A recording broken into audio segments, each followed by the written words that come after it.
Welcome to Schein Chats. I'm Eric Kearns, Director of Henry Schein's Athletic Division. And today I'm joined by Caitlin Hart, Head Athletic Trainer for Newbury High School, who is this year's Rising Star. Caitlin was nominated and selected by her peers to receive the award, which honors new ATs who went above and beyond for the profession, their athletes, and their communities. Caitlin, thank you for joining us today, and congratulations. How are you doing? Thank you. I'm good. How are you? I'm doing well. I appreciate you joining us, and wanted to ask you some questions just to let the world know exactly what you have going on and what kind of got you to be an athletic trainer. So let's start from the beginning. What inspired you to become an athletic trainer? So when I was in high school, actually, funny story, all my friends kind of inspired me to kind of get involved into athletic training. They were very athletic. They were all cheerleaders, and I was not a cheerleader at all. So I started as an athletic training student aide, and so I loved it. My high school athletic trainer, Heather Fincham, really kind of took me under her wing. We didn't have a class or anything, but I stayed after school, and she taught me all about athletic training. So she's the one that really kind of got me involved. I got to see some very cool things at the high school level, and I knew from the beginning that's what I wanted to actually do.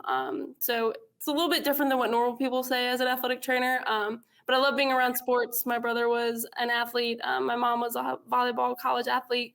So I knew sports was for me. Just had to find the niche that I wanted to go into. Right. And yeah, I mean, I hear a lot of different stories out while I'm traveling, and there are many different ways people come to it. Where did you actually go to college? I went to the University of Alabama. Okay, great. And from there straight to your position today, or did you have other positions between? So I went to grad school at the University of South Carolina, and I actually was placed as a graduate assistant at Newbury High School, and then I was hired on full time. Awesome. So there was a bunch of things named when you were nominated for this award, and I want you to talk a little bit about, some of those things that you've done. So tell us about the Athletic Student Aid Program you brought to your school.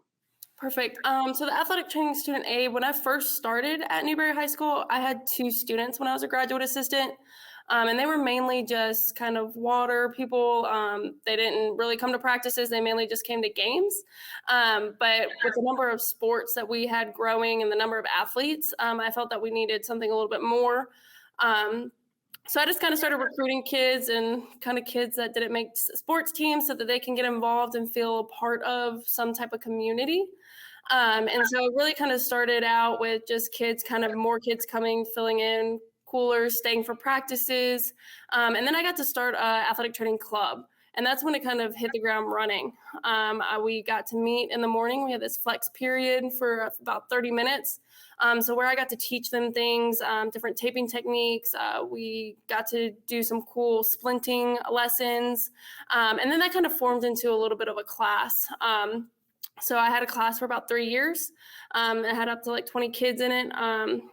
Kind of people were going to the guidance counselors asking, requesting for it. So kind of blew up a lot. I was very impressed.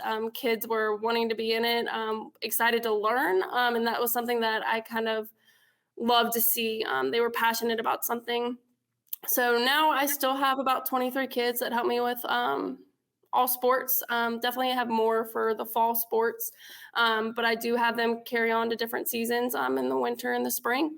I've had 2 students go and be represented at the North-South All-Star Games, so that they were chosen and selected to work for a week long at the football All-Star Games, which was really neat and really cool for me to be able to not be their supervisor and kind of watch them go underneath somebody else. And actually show their skills and what they've learned here at Newbury High School. Yeah, that's awesome. I mean, I think 2 things. One, it's showing these kids a path for employment down the line at an early age, but also the manpower you get, 23 folks. I mean, a lot of schools you go to, especially high schools, they got one athletic trainer doing it all. So you get those helping hands, and I think that's huge. Have you seen some of these athletic trainers go to the next level? So actually go to college and take that next step? Actually, yes. I was at our doctor's office the other day with an athlete, and I ran into one of my very first athletic training student aides, and she's actually at Coastal right now, and actually applying to entry-level masters programs for athletic training. So she is pursuing it 100%. I'm excited about it. She's actually looking at my alma mater, USC. So that makes me even more, a little bit more excited. So there's a few that are going into the medical pathway, maybe just not athletic training, but going into the medical field as well. Oh, really cool.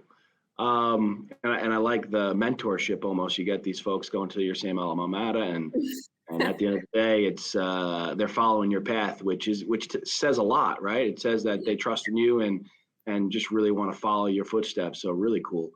So how do you feel that the student aid program has, helped in advanced access to care for your athletes? You think the manpower, like I mentioned, or are there some other things that potentially they're gaining by having these student athletes? Yeah, I definitely think it's the manpower that helps, because then it takes the focus of me having to do everything that falls underneath the athletic trainer's umbrella. So they can focus on maybe if water needs to be filled up, they can do that while I'm evaluating a student, so that water gets put out in the right time and the students get evaluated in an appropriate manner. I also think it's just that I let them travel if the coaches allow it. And so I think that helps them too, to be able to have access, to be able, if they need an ice bag, they can be the communication between the visiting athletic trainer as well, just to be asked for better care in that way when I can't travel to all the events. Right. So being the only full-time AT in your district, as we know, how are you advocating for your profession in the district? What are some things that you're doing to help bring attention to the need of athletic trainers? So I'm having a lot of conversations, especially with administration, our district office staff, kind of explaining why full-time athletic trainers are needed within our district. So right now we do have 3 high schools. I am the full-time here at Newbury High School, and then we have graduate assistants at all the other 2 other high schools. So meeting with them pretty regularly to say this is our needs, kind of printing out the number of athletes we have and the appropriate coverage. Other things that we do is we get to celebrate the students that are selected for the Shrine Bowl and North-South All-Star Games. So my 2 students, I invite our district office staff to those celebrations to be able to see the excitement that those students have, and hopefully something that we can spread out to the other 2 high schools. We also do a celebration for National Athletic Training Month that I invite our district office staff to, just so that it's more not just about coverage, that there's other things that we do that we can celebrate with athletic training and in the profession. Very cool. Yeah, a big part of what we're trying to do is just help elevate the profession and get more eyes on athletic trainers and how important they are in every school. So I appreciate what you're doing there. What's some advice that you would give to others that are hoping to help elevate the importance of ATs? Anything that you would say to, advice for them to get started and how to create a path for them to help elevate it? Yeah, I would just give them the advice of to start. You got to begin somewhere. I didn't really know where I wanted to begin. Just start the conversation. I know it can be a little scary, but ultimately everybody wants safe student athlete practices, and we're the ones that have that knowledge that can bring that to districts and to high schools and even middle schools. So if you don't have the conversation, then you never know where it will go. So if you don't even start it, then the answer is always no. That would be my biggest advice, is start the conversation, have it, and see where it goes. And if you're told no, find more research and kind of do more data collection within your district to be able to explain why it's important to have athletic trainers. What you've seen so far, and what do you see the future being for the industry and how it evolves? Anything particular you see how the industry may evolve over the next 10 years or so? I think it could evolve to be more like specific things that we study. So maybe athletic trainers become more expertise in specific things. I know with the entry-level masters, some people are doing a lot more dividing different roads to be able to go. I'd rather go look at shoulders more than just knees. So more of a specialty within the athletic training profession. I'm excited to see where it goes. I think we're being able to learn a lot more and be taught a lot more techniques and different things that maybe I wasn't even taught in undergrad, for example, like IVs and suturing and stuff. So I definitely have already seen that evolved. Right. We're seeing a lot of it too. So being a distributor of athletic training supplies, we start to see new avenues of products that these folks are buying, hence COVID with testing. a lot of IVs happening nowadays, and just general. So all good stuff. And I think athletic trainers in general wear different hats and do many different things outside of what would be considered their core responsibilities. So continuing to add to that is a big part of helping advocate and elevate the profession in general. So quick question in regards to this award. What does it mean to you to be named this year's Rising Star? It means a lot. I'm honestly shocked. I didn't even know I was really nominated.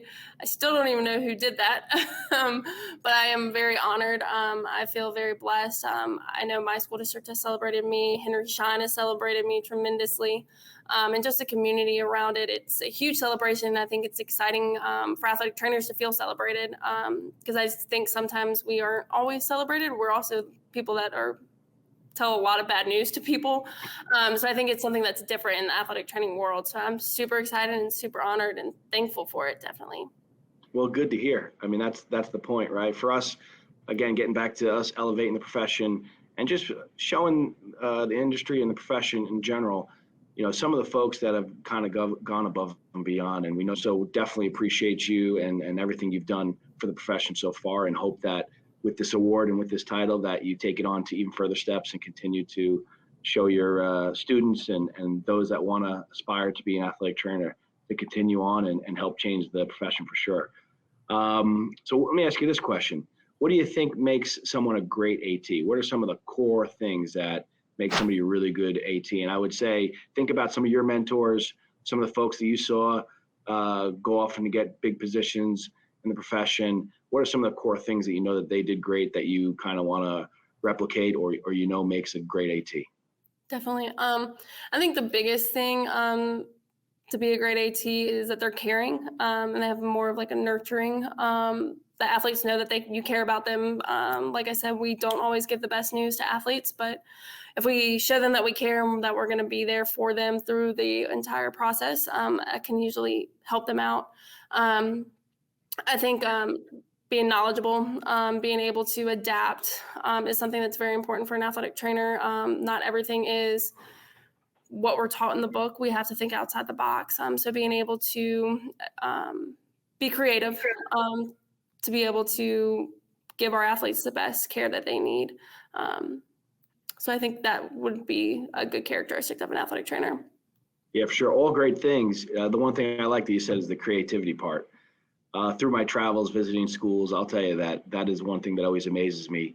Athletic trainers are engineers in their own right, and they come up with different ways to do things and create products or create ways to solve problems all day. And I think creativity is a huge part of being a great AT. Definitely. So one last question for you. What advice do you have for anyone considering becoming an athletic trainer? What would be the biggest piece of advice you think you can give them?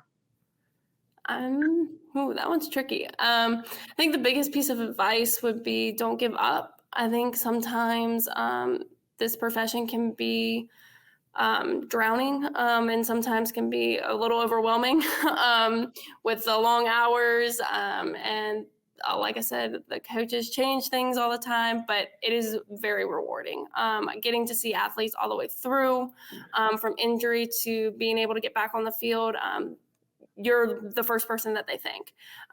So to be able to see them be able to get to what they want to be able to reach again is a huge accomplishment, and to be able to be a small part of that is super exciting. But so that's my biggest thing is don't give up, keep fighting the fight to be able to provide the best needs for student athletes or even your patients that you're dealing with.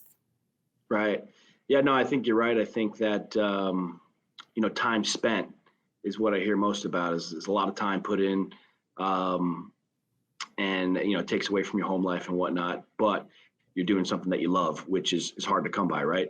If you're into sports, great profession to be in because you're around it 24/7 and you're a part of the team and you play a vital role in the team's success.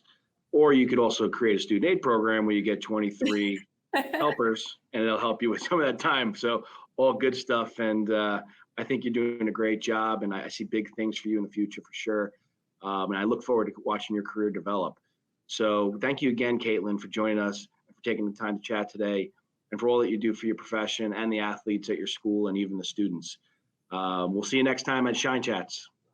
Thank you. Thank you.